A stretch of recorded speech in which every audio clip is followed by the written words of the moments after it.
여러분, 만약 지금 여러분이 아침에 일어나기 힘들고 투자의 스트레스로 멘탈이 무너지고 있으시다면 지금부터 투자의 봄이 오는 그때까지 최대한 저녁에 술을 마시지 마시라고 조언드립니다. 왜냐? 이유는 딱 한 가지입니다. 여러분은 저녁에 오랫동안 깨어 있어야 합니다. 우리에게 저녁은 어떤 의미인가요? 저에게 저녁은 언젠가부터 굉장히 큰 의미를 갖고 있습니다. 왜냐면 저녁은 하루 일과의 마무리가 아닌 새로운 작업이 시작되는 시간이기 때문입니다.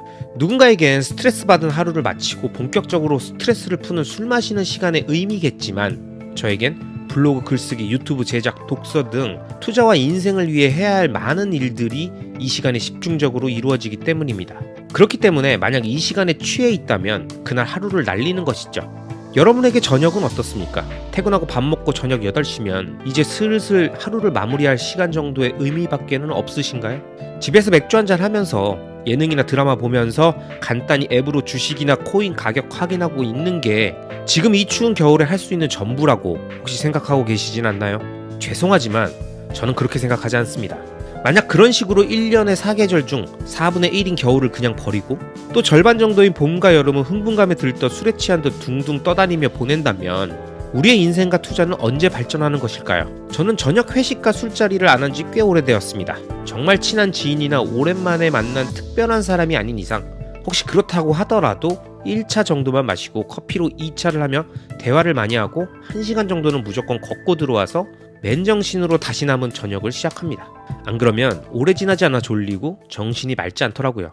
여러분, 하루는 24시간입니다. 저녁 8시부터 자정까지는 4시간이고요. 이 시간은 예를 들어 수면 시간 6시간을 빼고 하루에 움직일 수 있는 시간을 18시간으로 봤을 때 대충 4분의 1에 해당되는 매우 의미 있는 시간인 거죠.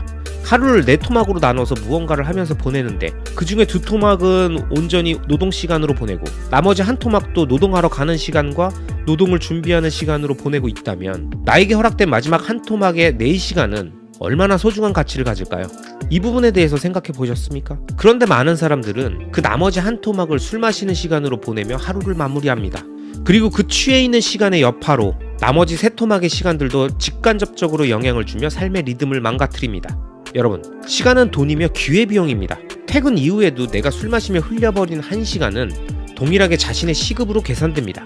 자신이 가치 있는 사람이라면 자신이 길바닥에 버리는 1시간이나 술 마시며 보낸 1시간이나 일하며 받은 1시간이나 모두 동일한 1시간의 가치를 갖는다는 겁니다. 그렇기 때문에 자신의 가치를 아는 사람이라면 단 1시간도 아니 1분 1초도 가볍게 버리면 안 됩니다. 그런 행위는 자신의 위대한 인생 플랜과 투자 계획을 구상할 수 있는 시간의 기회비용을 상실하는 것과 같습니다. 이 세상에서 가장 가난한 사람은 돈이 없는 자가 아닌 시간을 흘리는 사람이며 자신의 시간을 의미 없이 남에게 주거나 때우고 버리는 사람은 절대 성공할 수 없습니다. 저녁 의 맥주 한 잔이 자신의 뇌를 마비시켜 일시적 즐거움을 준다면 또는 현재의 불안을 잠재워 준다면 깨어있는 시간의 생산적 활동은 평생의 즐거움을 줄 수 있습니다. 그렇게 투자자라면 또는 인생을 제대로 살고 싶다는 목표를 갖고 계신 사람이라면 최대한 깨어 있어야 한다고 말씀드리고 싶습니다. 특히 미래의 자신의 성공을 확신하며 자신의 1시간이 매우 값어치 있을 거라고 믿는 분이라면 지금 당장 매 순간 맑은 정신을 유지하고 그 시간을 효율적으로 사용하기 위한 노력들을 시작해보시는 건 어떨까요? 피터 린치나 하워드 막스를 비롯한 월가의 현인들이 늘 말하는 게 있습니다. 타이밍 매매를 위해 좋은 자산의 매도를 고객에게 권하고 다시 다른 좋은 자산을 매수하는 매매를 계속 진행하며 자신이 펀드 매니저로 유능하다고 생각했었는데 시간이 지난 이후 처음 매도했었던 좋은 자산을 매도하지 않고 계속 보유했을 때의 수익률이 지금보다 훨씬 높았다는 걸 알게 되는 순간 현타가 오면서 모든 게 의미 없음을 깨닫게 됐다는 거죠. 결국 우리가 투자에서 가장 중요하게 생각하고 끝까지 고심해야 하는 건 장기적으로 우상향하는 좋은 자산을 찾는 것이고 이 좋은 자산을 찾았다면 자신은 미래에서 와서 모든 걸 다 알고 있다는 마인드로 오랫동안 계속 매집하며 그 자산을 믿고 기다리는 겁니다. 제가 이렇게 말씀드리면 아마 이런 말씀을 하실 분들도 많으실 겁니다. 야, 투자가 만만하지? 간단해 보이지? 확신? 말은 쉽지. 더 떨어져 봐야 정신 차리겠네. 넌 말하는 걸 보니까 좀 더 맞아야겠다. 이런 말씀을 하시는 분들도 사실 이해는 갑니다.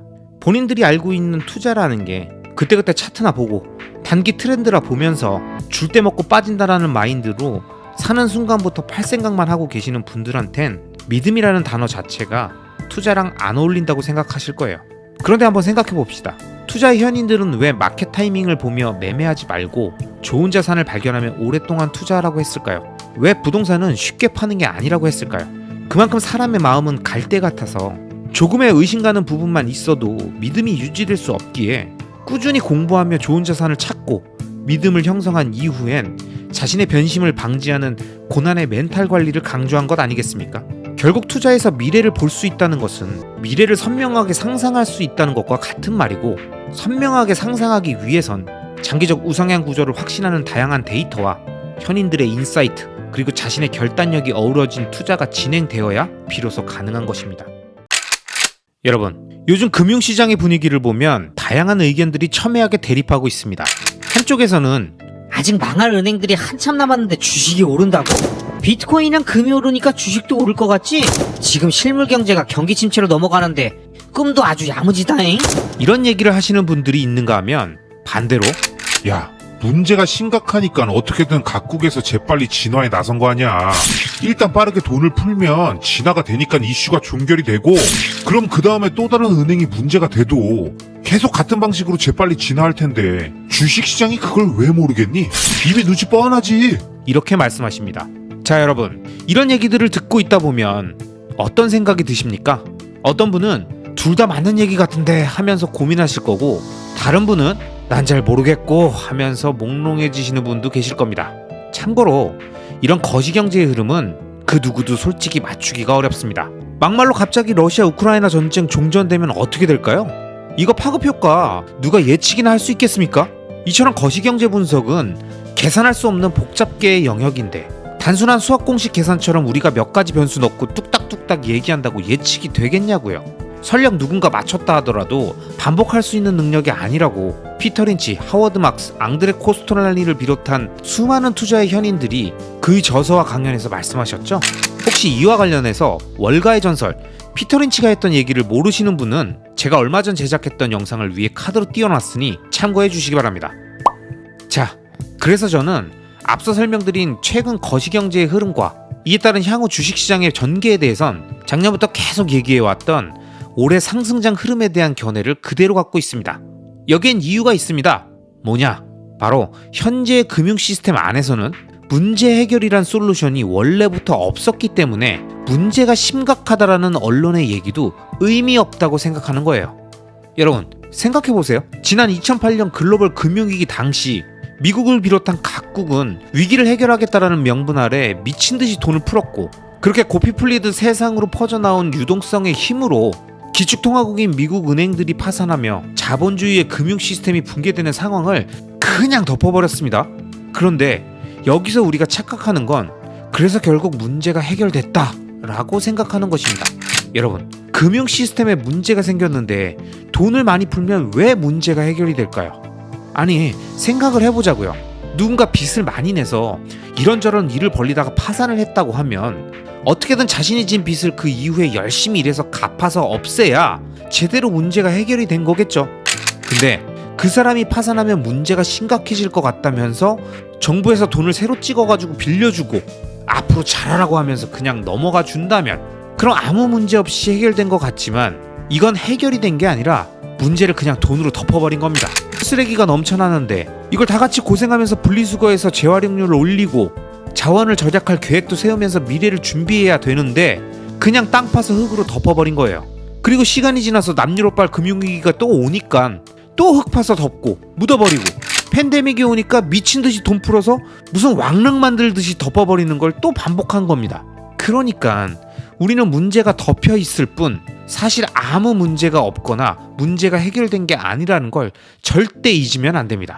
그래서 이렇게 돈으로 문제를 덮어버리는 일이 반복될 때마다 늘어난 화폐 발행량만큼 자신의 구매력을 보존하는 방식으로 각 자산들의 가격이 오르는 현상이 계속 나타나는 거죠. 일단 안전자산으로 분류되는 금이 사상 최고치 근처로 올라갔고, 비트코인의 가격 역시 계속 좋은 흐름을 보이면서 상승장 흐름을 보이고 있습니다.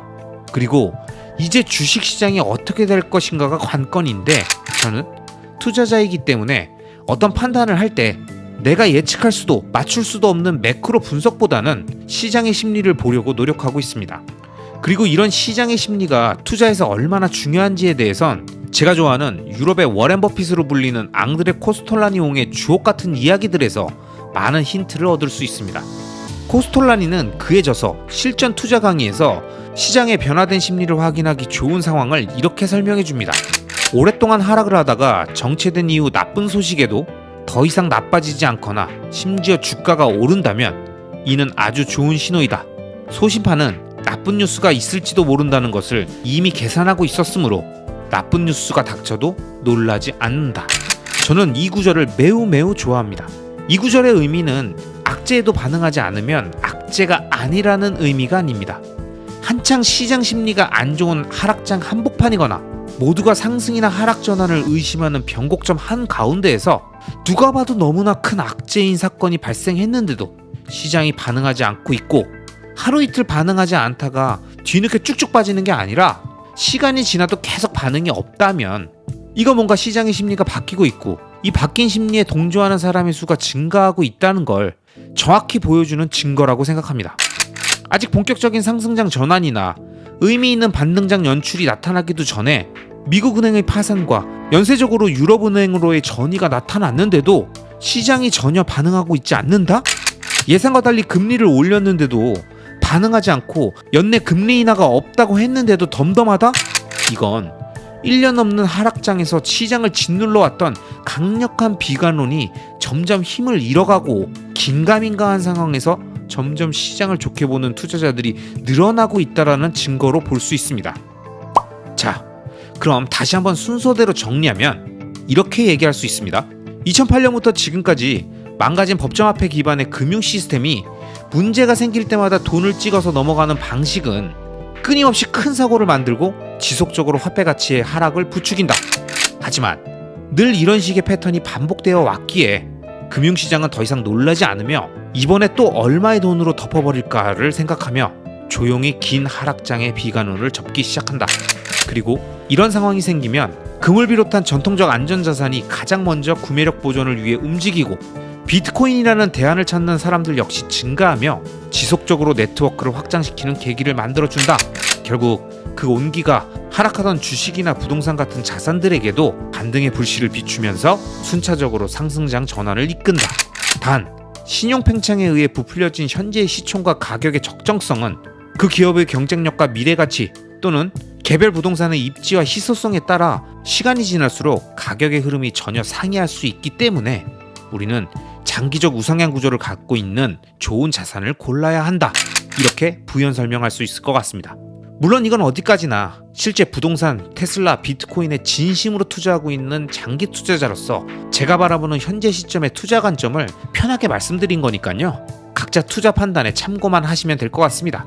그리고 여러분, 투자의 세계에서는 단 하루도 시끄럽지 않은 적이 없습니다. 10년 전, 20년 전 뉴스를 보면 지금이랑 거의 비슷한 내용들이 놀라울 정도로 많습니다. 계속 비슷한 얘기들을 하면서 고민하고 중리, 산이, 역대급 위기니 아니니 하면서 지금까지 온 거예요. 그러니까 그런 뉴스의 쓰레기 더미에서 계시지 마시고 그 10년, 20년의 과정 속에서 어떤 자산의 가격이 오르고 왜 올랐는지를 단순히 사기, 거품, 투기 이렇게 폄하하지 말고 정확하게 확인해보고 알아가 보면서 자신의 인생과 투자 플랜에 큰 힘이 되어줄 장기적 우상향 구조를 갖는 좋은 자산을 발견하고 이를 제대로 활용하는 전략을 짜는 게 우리들에게 훨씬 중요하지 않을까요? 여러분 안녕하세요, 리스펙입니다. 오늘도 기분 좋은 하루 보내고 계신가요? 저는 늘 아침에 일어나면 습관적으로 구독자님들의 댓글을 보고 대댓글을 달 때 좋은 아침입니다, 활기찬 하루 시작하세요 라는 말씀을 자주 드립니다. 그런데 여러분, 전 맨날 활기찰까요? 여러분은 맨날 활기차십니까? 아니시죠? 피곤한 날도 있고 컨디션이 최악인 날도 있잖아요. 하지만 내 입으로 꺼내는 말 한마디가 나의 컨디션과 정신 상태를 지배하기 때문에 늘 아침엔 활기찬 인사로 시작하고 내 자신의 컨디션도 최상으로 만들기 위해 노력하는 겁니다. 갑자기 얜 동기부여 채널 느낌으로 뭔 소리 하는 거냐? 왜? 너도 상상한 대로 이루어지고 끌어당김 얘기하지 그래? 라고 하실 분들도 계시겠지만 제가 이런 얘기를 하려고 하는 건 아니고요. 그렇지만 전 상상한 대로 이루어지고 마음먹은 건 다 할 수 있고 스스로 100% 믿어줘야 이룰 수 있다는 말을 과거 영상들에서 여러 번 말씀드렸고 그게 사실이라고, 진실이라고 생각합니다. 암튼 제가 이번 영상에서 말씀드리고자 한 건 투자에 있어서도 늘 내가 혼자 반복하는 말이나 행동이 결국 그 사람의 투자 결과를 만든다는 걸 설명드리려는 겁니다. 뭘 해도 늘 부정적인 사람은 투자를 할 때도 마찬가지예요. 모든 게 불만이고 삐딱하게 보는 게 무언가를 맹신하지 않아 오히려 좋은 결과를 만든다고 얘기하시는 분들도 계시겠지만 저는 여기에 동의하지 않습니다. 왜냐면 투자는 상상력이 매우 중요하거든요. 눈에 보이지 않는 무언가를 이 세상에 흩어져 있는 정보들과 사람들의 움직임이라는 파편들을 찾아 짝을 맞추며 머릿속에서 아주 구체적으로 상상할 수 있는 능력, 저는 이 능력이 투자에 있어 매우 중요하다고 생각하고 제가 좋아하는 많은 투자 그루들께서도 이 부분을 강조하셨습니다. 특히 앙드레 코스톨라니께서는 그에 져서 실전 투자 강의에서 훌륭한 투자자가 갖춰야 할 3가지 요소로 예리함, 직관, 상상력을 꼽았습니다. 여기서 잠깐 앙드레 코스톨라니께서 말씀하신 3가지 요소를 간단히 살펴보면, 먼저 예리함은 사건의 연관관계를 이해하고 논리적인 것과 비논리적인 것을 구별할 줄 아는 능력이라고 말하고, 두 번째로 직관은 오랫동안 주식 투자와 삶을 경험해서 우러나오는 무의식적인 논리력이라고 말합니다. 마지막으로 상상력은 좋은 것이든 나쁜 것이든 있을 수 있는 모든 것을 생각해보는 능력이라고 앙드레 코스톨라니께서는 말씀하십니다. 그런데 여기서 말한 상상력이라는 건 최악의 상황에 대한 생각도 당연히 필요하겠지만 최선의 결과물에 대한 상상력도 너무 중요하고, 그게 가능해야 결국 현재의 시간 소모를 낮추고 자신의 시간 지평을 넓혀서 미래의 나를 위해 현재의 고통을 감수하는 장기 투자를 할 수 있는 건데, 비관론자나 폭락론, 극단적 포지션에 흠뻑 빠진 사람은 자신이 할 수 있는 상상의 폭을 스스로 좁히고 그 좁혀진 영역 안에서만 판단을 하기 때문에 늘 그 밖에 있는 것들은 일단 부정하고 폄하하는 행동을 보입니다. 제가 비트코인 관련 쇼츠 영상을 올리면 가장 많이 달리는 댓글이 이런 겁니다. 여기 코인충 또 하나 있네. 어디서 호구 잡아 물량 넘기려고 작업질이야.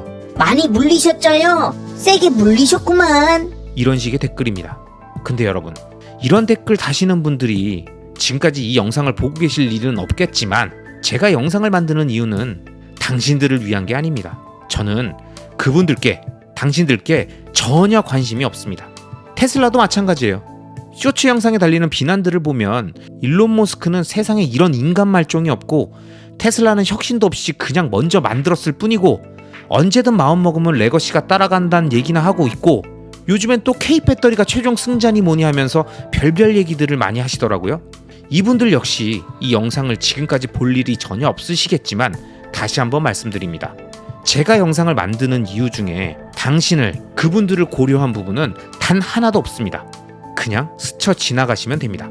전 장기 투자를 진지하게 고민하고 편견 없이 좋은 자산을 찾고 이것들을 자신의 남은 노동소득 확보 기간과 파이프라인을 통한 월 현금 흐름을 어떻게 활용하고 가능한 오랫동안 보유할 수 있을까를 고민하는 분들, 그리고 그런 고민의 중요성을 아직 모르시는 분들을 위해 제가 진행하는 투자 방식에 공감하는 분들을 모아가고자 계속 영상을 만들어가고 있다는 점을 꼭 말씀드리고 싶습니다.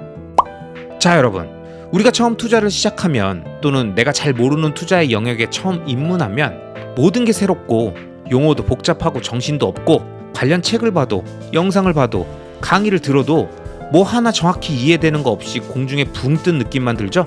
그런데 우리가 기억해야 하는 건 원래 처음엔 다 그런 거라는 겁니다. 저도 처음 부동산 투자를 시작하려고 매매 물건 알아보러 다니다가 아파트 단지의 용적률이 뭐고 건폐율이 뭐고 재건축은 뭐고 재개발은 뭔지 계속 듣고 또 들어도 도저히 머릿속에 개념이 안 잡혔습니다. 주식도 마찬가지죠. PER이 뭐고 EPS가 뭐고 배당은 어떻게 받고 배당주랑 성장주의 차이가 뭐고 ETF랑 ETN의 차이는 뭐고 볼리저 밴드는 뭐고 200일선이 뭐고 200주 이평선은 또 뭔지 하나부터 열까지 다 외계어 아니겠습니까?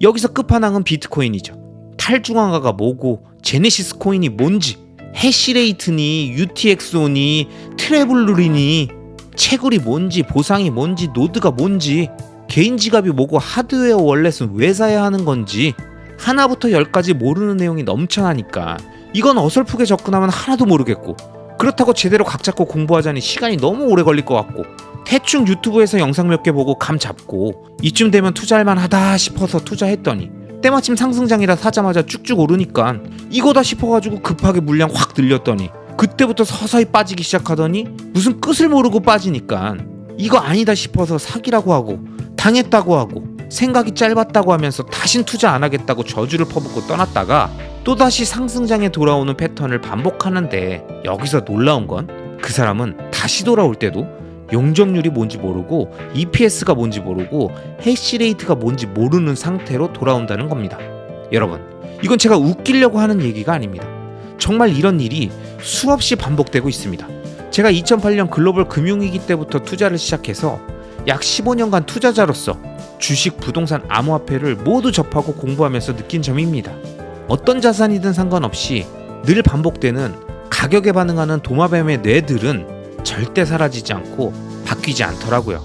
하지만 이런 식으로 가격에 반응해 투자라는 걸 결정하게 되고 가격에 반응해 투자라는 걸 멈추게 되면 그건 투자자가 아닙니다.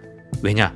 앞서 설명했던 것처럼 투자자는 상상력이 뛰어나야 하는데 상상은 안 하고 누군가의 얘기를 맹신하거나 공부하기 싫어서 정리된 타인의 생각만 받아들이고 스스로의 뇌를 멈추고 있다 보면 늘 가격에 반응하게 되고, 자신이 믿었던 무언가의 가격이 심각하게 흔들리면 금세 믿음이 깨지면서 패닉셀을 하게 되는 걸 우리 주변의 경험과 자신의 과거 속에서 너무나도 잘 알고 있지 않습니까?